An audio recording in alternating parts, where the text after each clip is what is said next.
Você abre esta porta com as chaves da fantasia. Do lado de lá está outra dimensão. Uma dimensão de sons, uma dimensão da visão, uma dimensão da mente. Você está atravessando um território de matéria e sombras, de coisas e ideias. Você acaba de entrar em Além da Imaginação.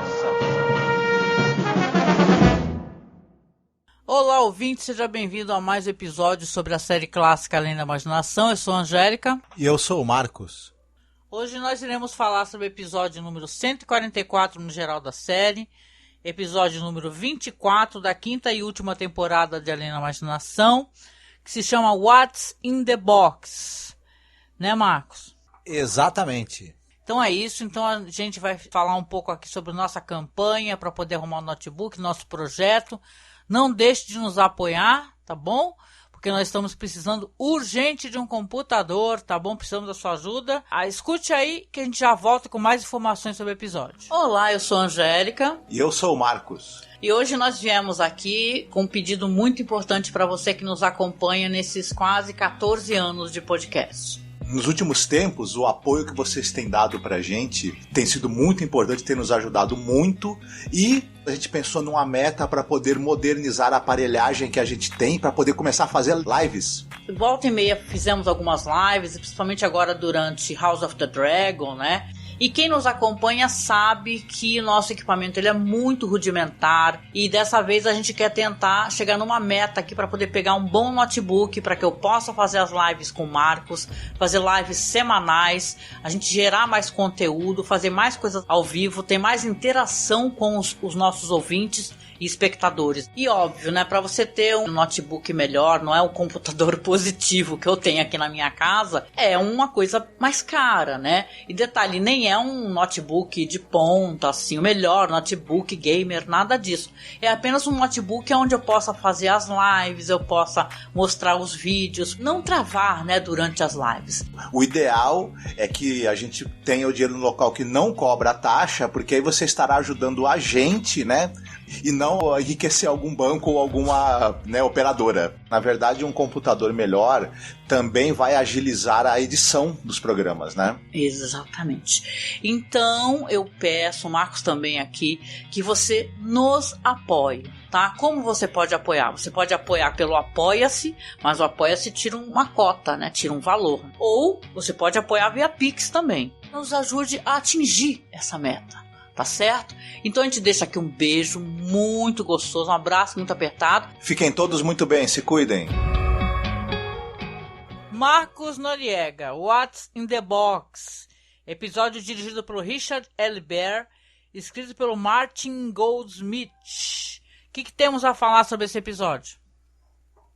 Temos a dizer sobre o episódio que, por exemplo, os casais que se desentendem e têm um relacionamento meio problemático, às vezes apelam para ficar assistindo televisão para não pensar nos problemas. Esse aqui é o contrário, a televisão vai piorar os problemas, né? Verdade. What's in the box é tipo assim, o que há com a caixa, né? Essa caixa seria televisão, né? Então aqui nós teremos um episódio cuja televisão é sim objeto de discórdia entre o casal. É um dos, né? E é um episódio assim, vamos colocar assim, não é um dos melhores episódios, mas é o preparativo para um grande episódio, que é o episódio As Máscaras, da Ida Lupino. Lembrando que o próximo podcast vai ser especial sobre ela, tá? Vamos falar sobre a carreira dela, a vida dela, alguns filmes legais dela. Tá certo? Mas sobre aqui o What's in the Box, o que a gente pode falar sobre direção, elenco? Richard L. Bear. Já falamos desse cara várias vezes, porque ele dirigiu 6 outros episódios da série Além da Imaginação. Relembrando rapidinho, ele da primeira temporada ele dirigiu Third from the Sun e Purple Testament. Da segunda temporada ele dirigiu o excelente Nick of Time e o nada excelente Prime Mover. Da terceira temporada ele dirigiu o divertidíssimo To Serve Man e o The Fugitive, que é um episódio que é uma vergonha alheia daquelas. E encerrou aí a participação dele em Além da Imaginação com esse episódio What's in the Box que falaremos hoje. Quem já escutou esses episódios que que nós comentamos aqui, citamos aqui, que ele dirigiu, já teve uma radiografia da carreira dele. Mas só relembrando rapidinho, ele fez aquela série de curtas nos anos 40 e 50 do personagem Joey McDougall, aqueles curtas cômicos. Foi um cara também que dirigiu filmes noir a rodo, né? Era um cara que era muito comum, dirigiu algumas coisas com a Virginia Maio, por exemplo, e fez séries aí, episódios de séries como Cheyenne, Fazendeiro do Asfalto e dezenas de outras que não iremos citar novamente aqui. Mas, enfim. O roteiro é do Martin Goldschmidt. Esse cara é um sujeito que ele é conhecido por ter escrito muitos e muitos roteiros para filme noir. Mas eram aqueles filmes noir que não eram os filmes do primeira categoria, né? Eram aqueles filmes ali que eram, digamos assim, do segundo escalão dos estúdios. Mas ele escreveu muitos faroestes também. Citando bem rapidamente algumas coisas que ele escreveu que ficaram famosas, ele escreveu Curva do Destino, aquele filme do Edward G. Ulmer, filme noir. Dirigiu também Rumo ao Inferno, outro noir do Richard Fleischer. Extorsão, do Joseph Pevney, nos anos 50. Enfim, é um cara que era muito ligado ao cinema noir. E ele também dirigiu um outro episódio de Além da Imaginação que nós veremos aqui nessa quinta temporada, que é o episódio The Encounter. Que tem até o Sulu do Jornada nas Estrelas, né? No episódio. Legal. Falando um pouco do elenco, a gente vai falar rapidinho, começando pelo técnico de TV desse episódio, que é um cara que vai ter muita importância, que é o Sterling Holloway. Ele é um cara que teve 60 anos de carreira, dos anos 20 aos anos 80. O que é mais chamativo na carreira dele é o fato de que ele é o Ursinho Pooh, o Winnie the Pooh. Ele foi o cara que dublou no original. É claro que aqui no Brasil nós temos uma dublagem em português que é outro dublador. E ele é um cara que começou nos anos 20, 30 no cinema. E vou citar um filme famoso dele, que é o The Merry Widow, A Viúva Alegre, que é um filme do Ernest Lubitsch, dos anos 30. Ele faz uma participação. Aí nos anos 40, o homem, ele realmente virou meio que um funcionário da Disney, porque ele participa de Dumbo, Bambi, Você Já Foi à Bahia, Alice no País das Maravilhas, em Alice no País das Maravilhas ele faz o gato Cheshire, né? Olha. No Mowgli, por exemplo, que ele também participou, ele faz a cobra, a K, Aristogatas, enfim. E, como eu já citei, talvez a coisa que mais seja marcante na carreira dele é o fato de que ele é a voz do Ursinho Pooh, do Winnie the Pooh, né? Legal, hein? A gente tem no elenco também uma atriz chamada Joan Blondell. Eu diria que de todas as pessoas do elenco, ela é que tem talvez a carreira mais marcante. Foram 50 anos de carreira, ela atuou entre os anos 30 e os anos 80. Nos anos 30, ela atuou em muitas dezenas de filmes. Eu vou citar alguns um pouco mais conhecidos dela, que é o Mulher do Outro, que é um filme do William Wellman. Aliás, ela fez alguns filmes com o diretor William Wellman. Esse é um deles, e ela também participa do filme, do grande clássico de gangster, Inimigo Público, em que ela contracena com James Cagney. Nos anos 40, a gente pode citar que ela fez de importante o Aurora Sangrenta, que é um filme dirigido pelo Richard Thorpe, e o filme Aventura, que é um filme do Victor Fleming com o Clark Gable. Nos anos 50, ela passa a fazer seriados de TV. Ela está no Schlitz Playhouse of Stars, Suspense, General Electric, Theater, Playhouse 90, entre outros. E para finalizar, nos anos 70, ela participa do importantíssimo filme do John Cassavetes, O Noite de Estreia, com a Gina Rowlands. Só comentar que a atriz, ela foi indicada algumas vezes, tá? Tanto ao Oscar como ao Globo de Ouro, por vários trabalhos importantes. Eu acho que realmente do elenco aqui, ela é uma das atrizes mais indicada assim, a prêmios e tal. Tanto que eu concordo que a atuação dela é a mais legal. Eu acho a atuação dela muito foda. Senão que do marido não seja, mas a dela é maravilhosa. Sim, vale a pena a gente citar, completando o que você falou, que, por exemplo, tanto o Sterling Holloway quanto o William Demarest, que são os outros dois atores que participam do filme, eles eram basicamente coadjuvantes, enquanto que ela, a Jean Blondell, ela foi protagonista em muitos filmes, né? Verdade, do Vaudeville, hein? Mais uma atriz do Vaudeville. Uhum. Para completar aqui a nossa citação de membros do elenco, a gente tem o William Demarest. Ele é um cara que ele também teve mais ou menos 50 anos de carreira, foi ativo no cinema e na TV entre os anos 20 e os anos 70. E eu vou citar apenas algumas coisas que ele fez, porque ele fez muita coisa no cinema e na televisão. Em 27, ele participa do filme O Sacrifício, do filme do Michael Curtiz.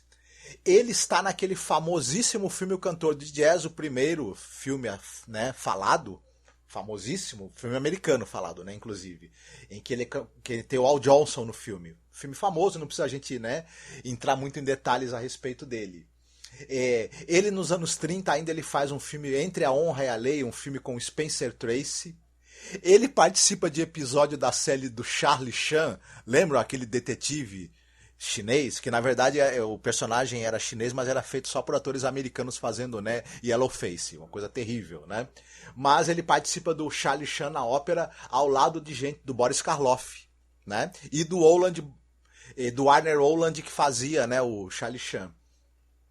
Ele ainda faz alguns filmes, para a gente terminar aqui falar sobre ele, do diretor do Preston Sturges. Ele aparece em diversos filmes desse diretor. O Homem que se Vendeu, Natal em Julho, As Três Noites de Eva, que ele tem a Barbara Stanwyck, Contrastes Humanos, que tem o John McCrea. E é isso. E só para finalizar, nos anos 50, ele participa de um filme do John Ford com o James Cagney, O Sangue por Glória. E também participou de algumas séries de TV, citando rapidamente o Alfred Hitchcock apresenta, Caravana, o próprio Além da Imaginação e Ellery Queen, entre várias outras. Está certo. Interessante, eu gostei do resumo da carreira dos atores, da atriz. E hoje é você que faz a sinopse, né? Não é isso? Sim. Então você vai fazer a sinopse, depois a gente desenvolve aí o que a gente achou. Certo. Nós temos um personagem que é o Joey Britt, e ele é casado com a Phyllis. Ocorre que o Joey é um cara que ele gosta muito de, nas horas vagas, ficar com a sua cara na televisão assistindo lutas e jogos. Porém, a TV está com defeito. Ele chama um sujeito que é um técnico, né, que vem ali fazer o reparo da televisão. Ocorre que ele é um sujeito, o Joey, muito ranzinza, muito mal criado, muito respondão, e ele arruma uma arenga com o técnico. E o técnico resolve abandonar o trabalho no meio do caminho e fala: você tá reclamando muito? Então faz o seguinte, o concerto tá feito, tchau, adeus. E o técnico vai embora, visivelmente sem ter terminado de consertar a TV. O Joey, logo em seguida, já emplaca mais uma briga com a Phyllis, porque ele adora infernizar a vida da mulher dele, mas ele resolve dar uma testada na televisão para ver se está funcionando. A televisão, em vez de transmitir o que ele gostaria de assistir, que são a luta livre, jogos, ela na verdade está transmitindo outras coisas muito estranhas que podem levar aí a complicar muito a vida do casal do Joey e da Phyllis. Que coisas serão essas? Saberemos no episódio. Eu acho que o episódio, ele, de certa maneira, ele faz uma relação. Aquele episódio, a Thing About Machines, né? Aquele lá do cara que é perseguido pelos objetos. Claro que aqui ele não é perseguido, mas a televisão vai dar um problemaço para ele. E tem um lance que eles se ofendem muito, né? O casal, eles ficam se ofendendo bastante e tem uma mágoa ali, porque ela inclusive desconfia dele, que ele tem um amante. Aí ele, quando ele sintoniza, porque assim, esse técnico de televisão, eu achei até que o cara, ele é alguma entidade ali que está sondando aquela relação, porque conforme ele vai explicando, falando assim, olha, vocês estão sempre enganando a gente, esses técnicos eletrônicos aí, Então, fazem um bagulhinho ali qualquer, só pra gente poder chamar de novo técnico, gastar mais dinheiro, qualquer um saberia fazer, e na verdade não é bem por aí, né, que o negócio funciona. Aí o técnico pega, a televisão tá dando altos problemas, e fala assim, beleza, assim, então você faz o meu trabalho, então não vou nem te cobrar a visita, tô indo embora. E ele se vê ali com uma televisão problemática. Só que, parará, né, a televisão começa a mostrar cenas das brigas deles, mostra cenas dele com o amante, aí que ele morre de medo da mulher ver, né? Porque a mulher tá na cozinha, né? E tal, ou seja, ele sabe que a TV tá ali para entregar os podres dele e também para, de certa maneira, a gente vai descobrir, prever o futuro, né? Uhum. Exatamente, eu achei interessante que a princípio a TV começa mostrando programas de TV e ele aparece nesses programas no início. Depois, aos poucos, a TV, em vez de mostrar ele aparecendo nos programas de TV, começa já a mostrar cenas da vida dele, cenas muito indiscretas, de coisas que ele não quer que a esposa veja. E, como você mesma falou, aos poucos, a TV começa a mostrar cenas que não aconteceram ainda. E que podem não ser nada boas, né?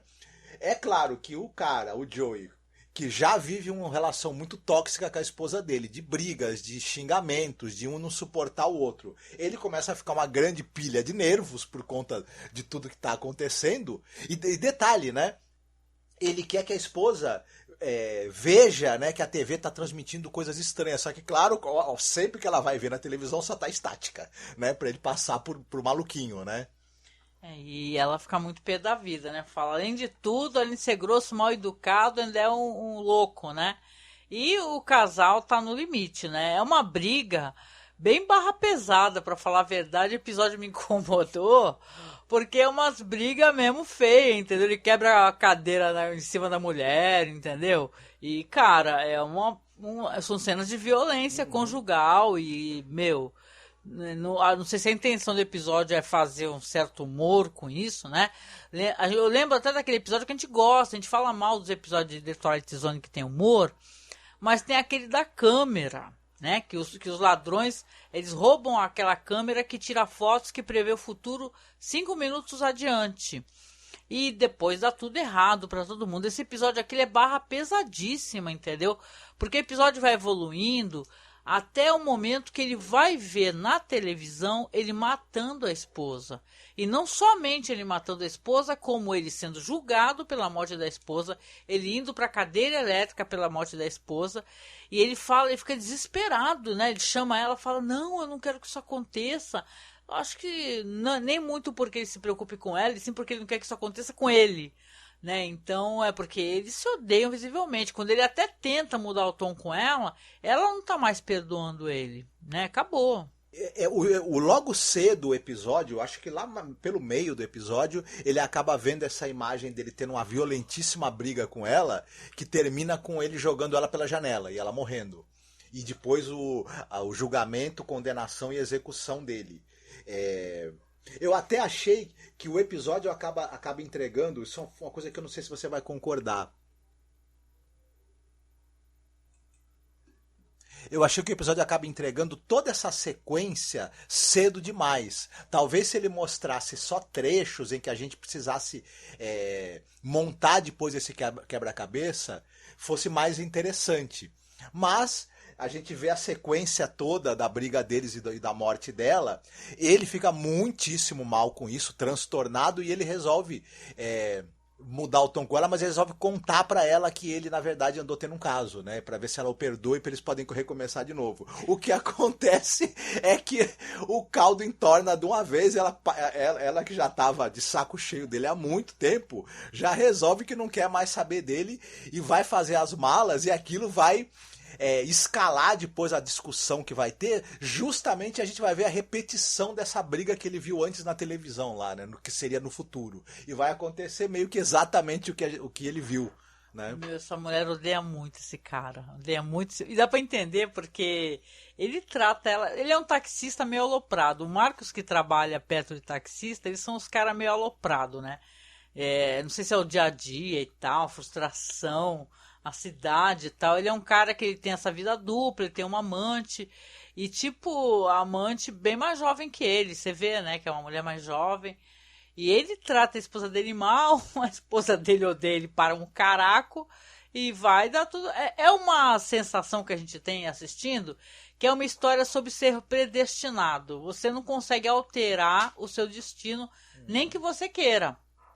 Isso mesmo. Eu acho que vale a pena ressaltar uma coisa interessante. Primeiro que, apesar de ser um episódio cômico e tudo mais, ele não dá tanto material assim. Os dois atores estão muito bem, né? São dois excelentes atores, muito experientes, então eles meio que desempenham toda essa escalada da raiva explosiva do casal de uma maneira muito competente e que tem os laivos de humor. Eu acho também que a briga final em que eles começam a quebrar as coisas um no outro, tem ela sendo jogada da janela, em termos de uso de efeitos visuais, de efeitos especiais, é muito bem feito. A briga é muito convincente e meio chocante até.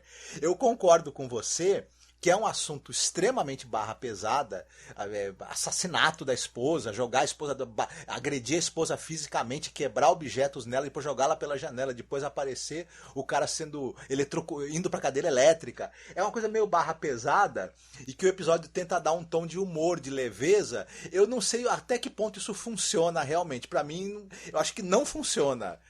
Tentar dar uma leveza em algo tão né, barra pesada assim, mas... Concordo, realmente. Não tem como. Na hora que você tá vendo a primeira baixaria, porque violência conjugal não deveria, né, ser tema de humor, né?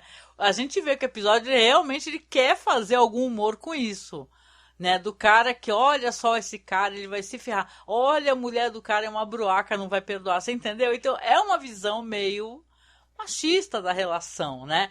E tal. A falta que faz uma Maria da Penha aí, né? E o cara vai parar na cadeira elétrica, né, meu? Porque eu acho que, não sei se a história se passa em Nova York e tem estados nos Estados Unidos que a pena de morte existe, né? Até hoje, inclusive. Então, realmente o cara tá lascado. E é uma história sobre isso, né? Ela não tem muitos desdobramentos, assim. Eu não acho um grande episódio, né?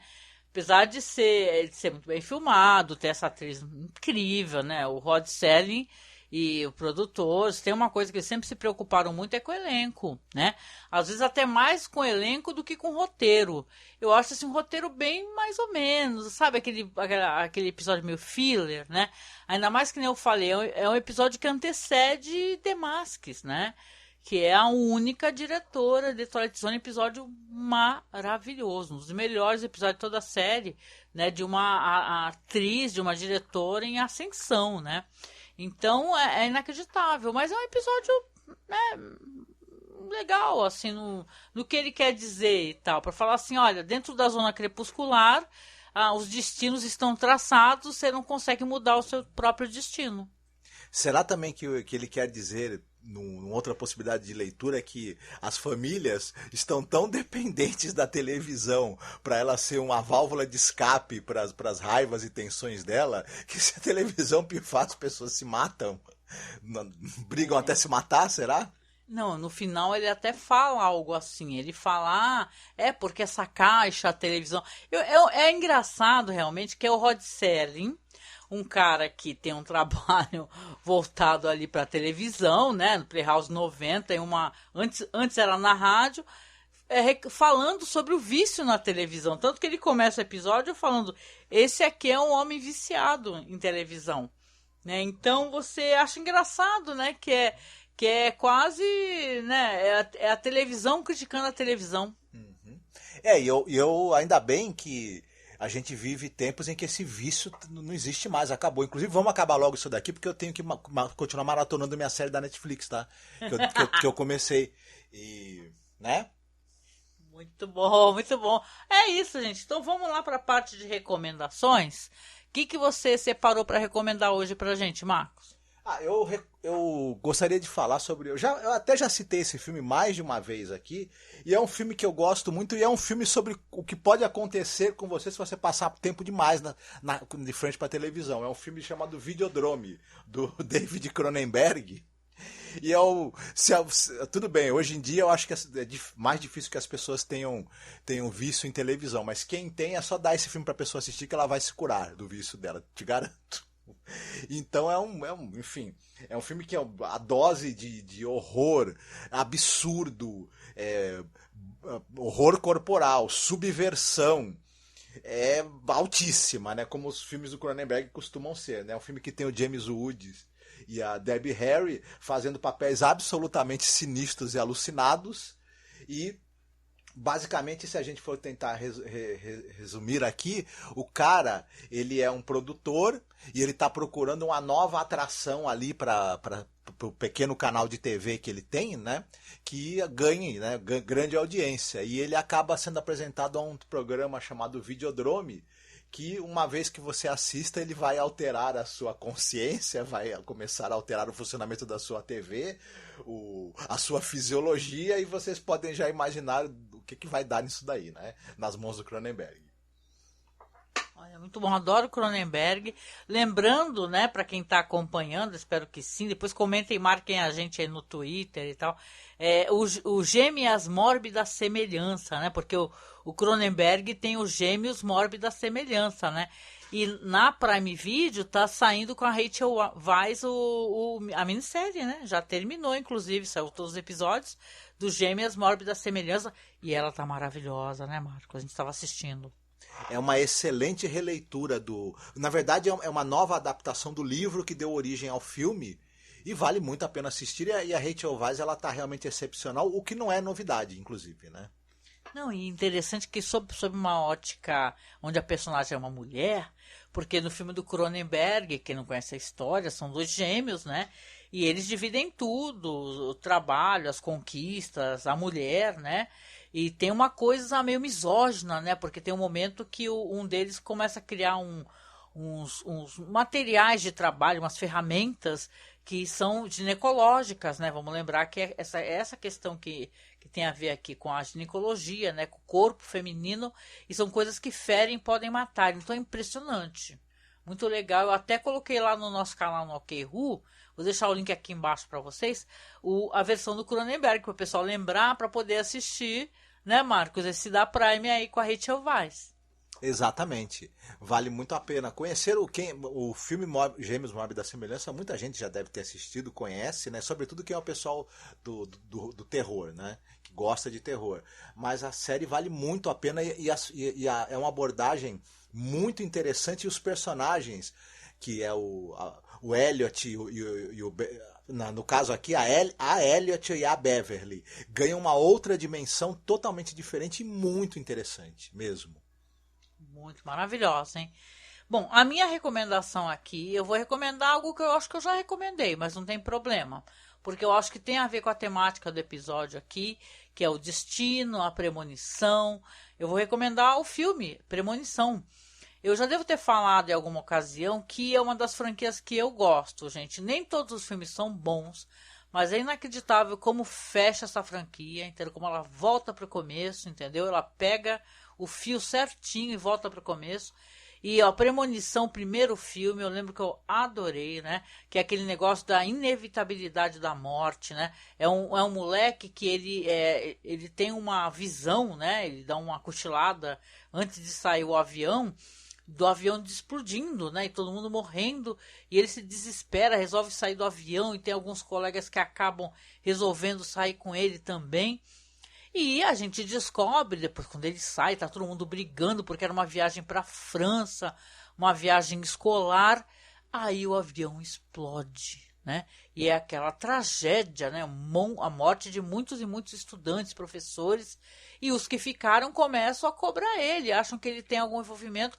Mas é uma história sobre isso, sobre a morte que te persegue. Você tinha que ter morrido ali, por que você não morreu? Né? E claro, é bom eu fazer a referência aqui, que não custa. Nós falamos, né, Marcos, de um episódio que inspirou o filme Premonição, do James Wong. Porque o Number 22, o Number 22, é inspiração para Premonição. E é The Twilight Zone, que inspirou muita coisa, né, de audiovisual, inclusive Premonição, que eu tô falando aqui. Pois é, essa série Premonição é uma praga. Porque você assiste o primeiro, você quer porque quer ver todos os outros e tem essa coisa do suspense que ela cria, a gente quer ver como é que vão ser as mortes, né? É um dos grandes atrativos desse tipo de filme, as mortes criativas, né? E Premonição tem bastante. Em alguns filmes, como você mesma falou, né? Em alguns exemplares da série, as mortes são mais criativas e o roteiro é mais bem amarradinho, outros nem tanto, mas acaba fechando muito bem no último capítulo. Então eu vi todos também e me diverti horrores, pra dizer a verdade. Eu adoro, gente, é mó legal. E é muito interessante a gente poder estar falando de uma série que ela é referência para muita coisa no audiovisual. Só que as pessoas não falam sobre isso porque não pesquisam. Eu queria até aproveitar o ensejo aqui, porque assim, não custa, o Black Mirror tá aí para novamente voltar aí para explodir cérebros, não é verdade? E o criador, o Charlie Brooker, né? Ele tem uma ótima minissérie que fala sobre isso. O assunto é a televisão, que se chama justamente Como a Televisão te emburreceu. Claro, o título é em inglês, né? Mas eu lembro de ter, inclusive, legendado, gente, não sei onde é que foram para esses arquivos que eu tinha aqui, mas ele escreveu várias coisas, né? Ele é crítico a esse vício da televisão, o Dead Set, que a gente gosta tanto, aquela minissérie que é tipo um reality show, onde o mundo acabou, virou um apocalipse zumbi, só que os caras estão lá dentro do reality show achando que estão sendo filmados, né, e tal, fazendo Big Brother, e o mundo acabou. Então, ele é um cara muito crítico, né, um cara que é interessante, é a mesma coisa que esse episódio trata. É alguém que trabalha para a televisão, que critica a televisão. Então, eu adoro Charlie Brooker, eu acho maravilhoso como ele escreve essas histórias, críticas políticas, sociais, aos videogames, né? Há várias temáticas que ele vai sempre se atualizando, e como tá para sair aí novamente o Black Mirror, espero que seja ótimo. E procurem aí do Charlie Brooker, essa série que ele comenta, é antiga, que ele fala sobre a televisão, viu? Não assisti, deve ser sensacional. O nome dela é How TV Ruined Your Life. São 6 episódios, gente. Se eu encontrar, eu prometo que eu coloco aí para vocês.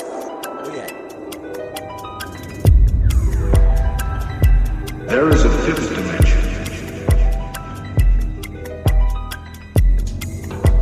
Beyond that which is known to man.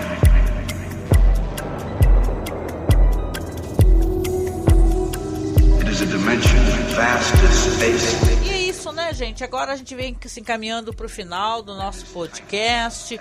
Dessa vez é você que vai escolher música para tocar no final, lá no nosso Spotify, no feed do site, né? No arquivo de MP3. O que você selecionou para tocar no finalzinho? Aquela música famosíssima do Titãs, Televisão. Até porque a televisão me deixou burro, muito burro demais. A televisão me deixou burro, muito burro demais. Gosto pra caramba dessa música, muito boa mesmo. Pra fechar aqui esse episódio. Aqui nesse caso a televisão deixou ele meio louco, né? E assassino, psicopata, esse personagem aqui do The Twilight Zone. Mas é isso, gente. Então agradeço a vocês a audiência. É ótimo poder estar chegando aqui, né? Devagarinho, né, Marcos? Aos 156 episódios, gente, de uma série onde nós discutimos um por um, falamos de todos, estamos, né, nos direcionando são 36 episódios a última temporada, e já estamos aqui no episódio número 24, né? Então você tem aqui uma série imensa que nós falamos tanto dos episódios, falamos da série do Jordan Peele, tá? Primeira e segunda temporada. Então, sabe o que você pode fazer para prestigiar o nosso trabalho? Colaborar com a gente, com a nossa campanha. Porque estamos precisando urgente de um computador. A nível de tipo, né? As pessoas não sabem, estamos gravando juntos aqui presencialmente. Não conseguimos mais fazer pelo Skype, tá bem complicado. Eu fiquei sem PC. Eu ia trazer 300.000 transtornos para poder fazer e continuar fazendo podcast, viu, para vocês. Seja The Twilight Zone, seja os podcasts de cinema.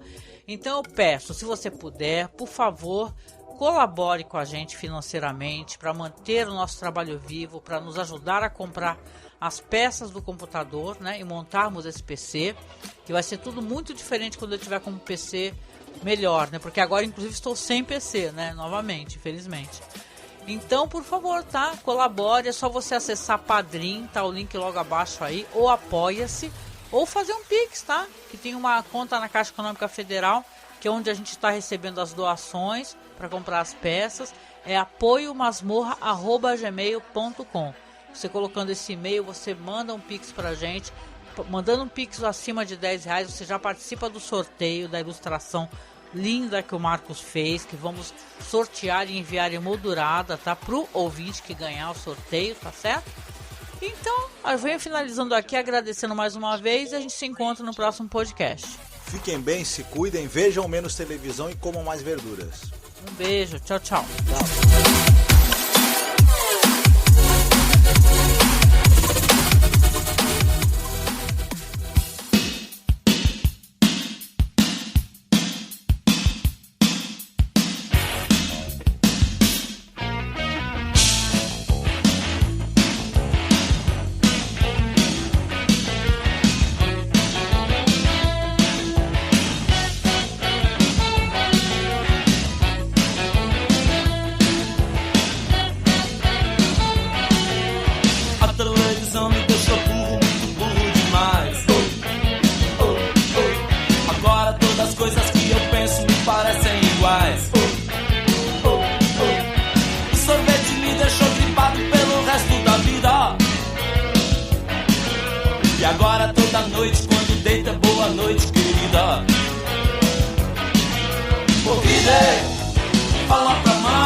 Fazer alguma coisa, mas eu não faço nada.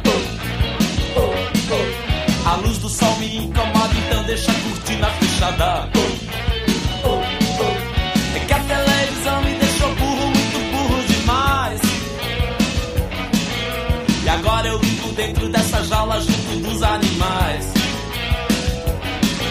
Ô filho, fala pra mãe que tudo que a antena capta, meu coração captura. Vê se me entende pelo menos uma vez, criatura.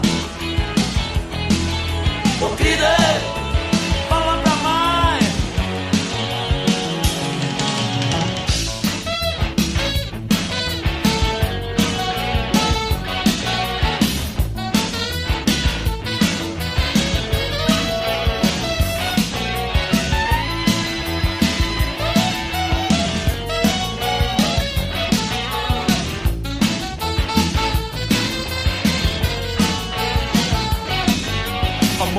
Fazer alguma coisa, mas eu não faço nada. A luz do sol me incomoda, então deixa a cortina fechada. É que a televisão me deixou burro, muito burro demais. E agora eu vivo dentro dessa jaula junto dos animais. E eu digo que fala pra mãe que tudo que a antena capta, meu coração captura.